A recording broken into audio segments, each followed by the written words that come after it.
Welcome to Studio Nebula, our We Connect the Dots podcast studio here in Syosset, New York. We Connect the Dots' mission is to inspire, inform, and educate students on today's growing careers in STEAM, science, technology, engineering, arts, and math careers, with a strong focus on computer science, software, and hardware engineering. Today's podcast is an interview with one of our site leads for our annual Code-A-Thon. Jennifer Hoff is our guest today, and we'll be discussing the overall program and its impact on students and communities. First, a bit about our guest, Jennifer Hoff. Jennifer is the founder of Hoff Communications, an advertising and marketing firm with a business-to-business focus on the printing and publishing industries. Jennifer is also a school board member for William Penn School District. Welcome, Jennifer, to Studio Nebula. Good morning. All right. So I wanted to really just, the whole purpose of this conversation is to get people to hear the value and the reasons why we're doing this Code-A-Thon every year, and we're in our 5th year now, and you've been with us from day one. As the years have gone by, you've probably got a lot of stories and a lot of examples of the impact this has had on your community and on your students. And I'd love to, have the audience hear a little bit about that. So what I'd like to start with is just first, quick explanation of what the Code-A-Thon is for those listeners who are not sure what our Code-A-Thon is or why we're doing this. So there is a growing need for students to embrace these new careers. We need higher level thinking skills in this next generation of workforce. And we're not filling the jobs out there. And a lot of students' perception of what a developer or coder is false, right? They think they have to be brilliant in math and science, and all these competencies in our school systems have really made the students think potentially, and the industries too, that this is a certain type of person that can do this, and only this type of person. And it's really not a true representation of this world and these opportunities that are out there for kids. And so we took on this idea of doing a Code-A-Thon to get kids really, hackathons are where kids come in and they already have an interest in coding and they want to go in and do some coding, where the Code-A-Thon is more about creating that interest, getting kids aware that they potentially could do this in a career, and it's a career that can sustain them financially. And there's enormous amount of opportunities for students in these fields. So that was the driving factor for starting this Code-A-Thon. And so Jennifer, I'd love to hear from you about, why were you interested in doing this for your community? For me, I think just a little bit of background about us. The William Penn School District is probably one of the most spirited, less financially resourced district in the country. And we're short about 1 million jobs in STEM every year in our country. And these jobs are perfect opportunities for the students of the William Penn School District, and really any students, but unless we show them the way, they're thinking that these jobs aren't for them, and that's just not correct. I view the Code-A-Thon as a 2.5-day immersion where I'm lucky to be surrounded by these students and have the time to sort of teach them how to code, but also teach them soft skills, how to collaborate, how to be with each other, how that if they're an artist, the STEM industries absolutely need them, and just show them the value and really immerse them in the program so they can get excited and follow next steps if they want to. Absolutely. And so one of the things I know when I first met you and we came out to talk to your community members, there was some, hesitation from the community members about what we were doing. And I remember a woman in the audience whose daughter, she wanted to come, and she wasn't too sure, what is this sleepover stuff going on, and why are you having the kids sleep over? And I remember saying to her, hey, you know what, come on in, come and join us and see what we're doing, be a part of it. And that way you can kind of look and understand and gain that trust that you need, that we're doing the right thing for your daughter, right? We're exposing her to these opportunities. Yeah. And I remember she came, and then she ended up leaving after a couple hours going, okay, you guys got this. I understand it now. And she felt comfortable. Yeah, we have lots of stories like that. The sleepover part is unexpected, But once the adult or guardian gets it and sees the value of their child, it completely goes away. Now to the point where I get emails going, when are you doing another sleepover? So I think for me, it's a really important part of the process. We eat together. We go to the gym and work out together. We hear different speakers. We, play Kahoot together. It's a total, my only rule for the weekend is that we stick together and that we work through stuff. It becomes our little society for 48 hours. And it's fascinating to see how well the students do, students from all sorts of different walks of life that come together for that 48 hours. We're sleeping on the floor of a library, in the hallway of a middle school. And yet it's the most exciting thing for them, and it's fabulous. I've not had any issues in 5 years, and I don't expect any, because a student that signs up for a 8-hour immersion really is not going to cause problems for themselves or anyone else, because they've already committed to something way bigger than they've probably done in their past. I agree. And I think that that's the message we want for those listeners who are kind of on the fence about, bringing this to their community. How do you understand the impact? So do you have any personal stories that you could share about maybe a child coming in and the difference it made for them? Yeah, I can point, so we're 5 years in, right? So we have students that started with us 4 years ago that are now in college for STEM careers. Love it. They followed the path. I have some 7th graders that started with me in the beginning, now that are just juniors. The also unexpected awesome thing was our school district saw the value in it and added AP Computer Science, and a robotics elective to our curriculum. So where we didn't have any of that stuff 5 years ago, through careful communication and PR about the event, we've added other content for our students. So this is now in addition to our school district versus the only thing going on in our school district. So this has kind of been a launching pad for the district to do other things bigger and better for your students. Yep, absolutely. It's really been amazing to watch it progress with the kids too. I was just at the high school this morning, and one young person saw me and said, when are we doing Code-A-Thon?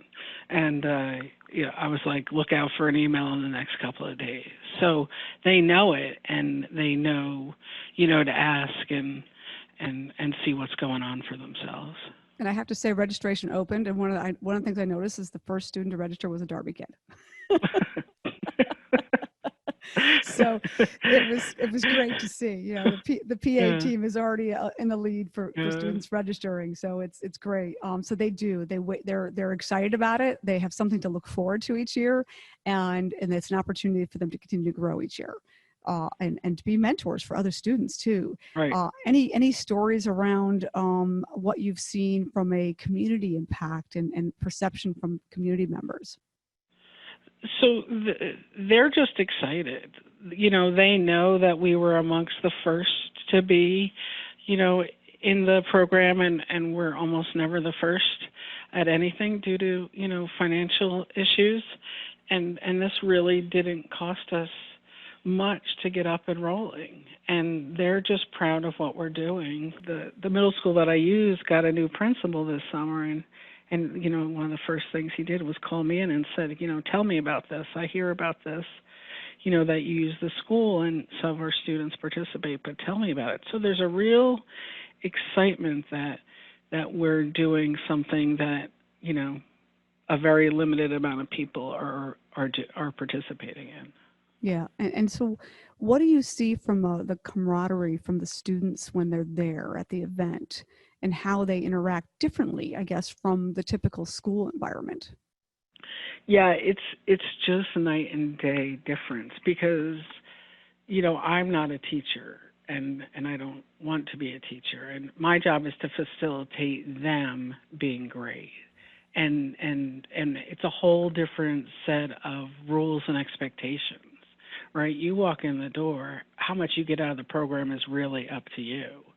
Uh, and and they're just, first of all, the excitement of being in a school when no one else is in the school is sort of exciting to them, and then having the access, like, here's our schedule. What changes do you want to make? Really giving them a piece of the pie and saying, this is your week. What do you need? And that sort of opportunity for our young citizens doesn't really happen very much in any situation.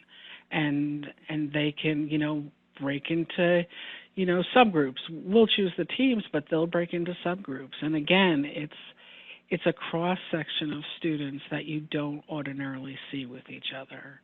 I take anyone, and you just have to live in the district, so you might not even be attending the high school or middle school, and they'll. Teachers will come up to me after and go, oh, you had this student. And I'm like, yeah. And they'll go, were there any problems? I go, no. There were no problems. And it turns out this child is not really achieving to a great level at high school. But in this program, they were a rock star. So I'm able to go back and say, hey, this is what I saw. Why aren't we seeing the same thing? So that, just continuous loop of looking out for our young citizens and giving them opportunities just works. And you never know. You never know what's going to click for a kid. And this is one of those things that might click for them. Yeah, and I think we need more opportunities like this for kids. Not every student's going to shine in an athletic environment or an academic environment that fits them.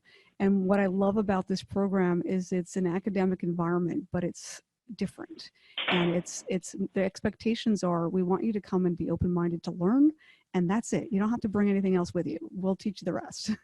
And so they don't have to be experts at coders or have any clue what coding is about. Most of these kids come in, and I love the metrics. When I look at the metrics of kids who, because we asked the question, did you come last year, did you come the next year, and so on. And what we see is that trend of students where that first year is this, there's a lot of kids who've never come before. And then we see the kids coming from prior years. And we know that, over time, those kids are going to weed out because they're going off to college and that, but it's all good. We're seeing the repeat, they're coming back again. And they're coming back as mentors to help other students and sharing their experience. And it's just an exciting opportunity to hopefully see over time that these students will come back and then give back, either through training and teaching and being a part of this. We see that here on our side because of the fact that, we're kind of building this capacity to help support organizations like you. So I'll bring Ohio into this picture. Ohio, similar to you, has, this is their third year with us. And they are already doing other programs now, independently of us. They've won grants and they're doing things. And this was really because that people saw what the news media and the information about the program. They reached out to them and said, hey, we'd like to support you to do more of this stuff. So they're starting to grow their capabilities out there in Ohio because of this program launched that for them. And we want to do that for more communities. We want to see communities, because our mission is to give the resources and the tools that you need to grow capacity and do more of these types of programs without us. That we become that spark, and that these communities now can build capacity on their own and run other programs independently. And now we're really addressing the need we have. We've got to get more businesses involved, more local presence involved, and really get people to see how important it is for us to invest in this opportunity to teach these kids about these future careers, because these are the jobs of the future. And we've got to get more students thinking about how they are going to play a role in these jobs. And until we show them that it's something that they're capable of doing, that they can do it, we're not going to get them to take that leap, right? And so, kudos to you for, first of all, being forward thinking and being a leader that's open to, disruption, disrupting the norm. That's how I put it, because it is. It's not the norm. And a lot of people, when we talk to communities, we've got 2 communities this year on the fence, and we're hoping, honestly, this call was a big part of how do we help them understand through experience that we've had the value that and the trust that needs to be put in to do something that's not the norm. that's a little disruptive to what we do every day, and it's different. I think about how programs like First Robotics got started, or other programs that were really just people didn't understand why you would want to do these, and now look at them today and look at the impact that they've created. So we hope that our Code-A-Thon will have that same type of impact and domino out there in multiple communities, like it has empowered students in Darby, Pennsylvania, and students in Ohio, and of course here in New York. It's just, it's absolutely, I don't see it as a risk, but it's absolutely worth trying. Our students need different ways to look at things. They need different environments to see what works and what doesn't. And one of the things we didn't touch on was the adults that come and volunteer. It all of a sudden gives these students access to adults they wouldn't ordinarily meet. In a community like ours, that's fantastic. The kids learn how to network. They know how to, ask questions of people that ordinarily might be scary to them, and they would think not approachable. One of the other soft skills that we've worked on a lot is our kids' presentation skills, right? Because if they have it in their brain but they can't get it out their mouth, it's hard for them to get a job. And it's hard for them, what I see from our students is they just lack the confidence. So this whole weekend is just a huge confidence builder for them. I've seen students in 4 years. I mean, the quality of our presentations from 5 years ago is just off the charts. It is. I've seen them. It is amazing. Yeah, I mean, we had a bunch of students do a rap to their presentation, and that's like exactly what we want to promote. Be your individual, be yourself, but show your skills and be open to new skills. And there's nobody, like I've had, academic all-stars, and I've had not academic all-stars, and you get them in a room together and it's just brilliant. So, my thought is to try it. You will not be disappointed. I'm not saying it's not an exhausting weekend, because the adults do way worse than the children, but it is just something to see, and it's just such a pleasure years later, to see the students and to find out what they're doing and how, and then you create alumni. And those alumni come back and talk to the kids, and all of a sudden, I can sit back on the chair and go, all right, this person did it 5 years ago. She's already graduated college. It was her senior year when she did it, and now she's a Python programmer and coming back to talk to you. I love and it. it does grow. Our school district got right into NASA space apps because of our experience with doing Code-A-Thon. If we hadn't been a Code-A-Thon participant, NASA Space Apps wasn't really into taking a youth team. It was something really new for them. And they did, because they knew we had experience in doing something like that and would be good at it. It's just like there's so many possibilities. There's way more possibilities than if you say no. Yeah, I agree.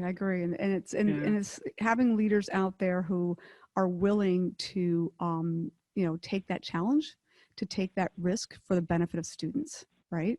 Yeah. And it's really just a when I say risk, it's an investment in time and commitment to do something that's different. And that's something that's different leads to so much, because we're evolving, everything's evolving, so we have to involve our approach to teaching as well. And we've got kids who are they're not seeing the real value because they're not immersed. And so to touch on the immersiveness of this and why we have the kids stay overnight, right? Because that always becomes a question. Why do they have to stay overnight? Can't we just have the kids go home at night? And so we tried one year with one site in New York where we had the kids able to go home.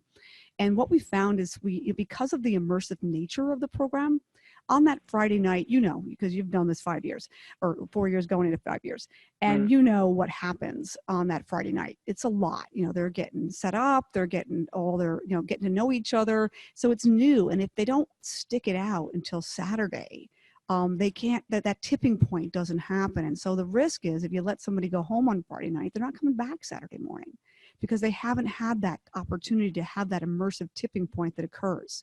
And so, and it's what happens if we let them leave and they don't come back. It now impacts the other students that are already there. And we lose that momentum and that bond that we've created that first night, right? And a lot of times when we have the kids meet and they do their mind mapping, right? They get started, that icebreaker they do, we have them go to dinner afterwards, and we want to encourage them to have dinner with their teams. So we keep that bond moving and we keep building on that bond throughout the entire weekend. And that's a part of why the sleepover for those listening is so important, because it doesn't happen like in a snap of a finger. It takes time, and that time needs to be contiguous. It can't Yeah, have and a gap. it's not.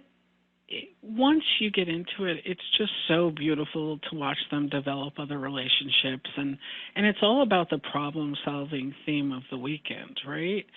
There's people in there you've never met. I have 7th to 12th graders, and they don't know each other. They could have never ever crossed paths, and by the end, I have 12th graders saying, holy smokes, that little kid is really good at talking. Yeah. So, right? So we're going to give, and it also teaches you how to use the strengths of people, because, and you just work through it. You just sort of work through it. Like that kid, we go to gym. That kid has a great, basketball shot. I never knew, and they just don't know each other on that level, and it's just fabulous to watch them learn about each other and make new friends and just you're sleeping on the floor of the library. To us, that sounds like just awful, and they're thrilled. Yeah. Like they're just thrilled. Like they've overpacked. They some bring blow up mattresses with duvets and fancy pillows, and you get to see all their slippers, and it's just an amazing thing to watch, and to be a part of. it's all, it's all workoutable. I get 6-7 hours worth of sleep because I get another adult in the room to watch the kids while I sleep. It's not a big deal at all. It's just amazing to watch the kids go, wow, I can do this. Wow, I can do this. Like, you don't care about that? Like, no, you're working. Stay up till midnight. I don't care. Yep, exactly. You're talking about code till midnight. What more positive experience could I ask? Yeah, exactly. What could we, yeah, and so what I love about it is it gives those kids who an opportunity to shine in something, that whether it's art capabilities or the coding capabilities, that creative element that gets them to show others how good they are.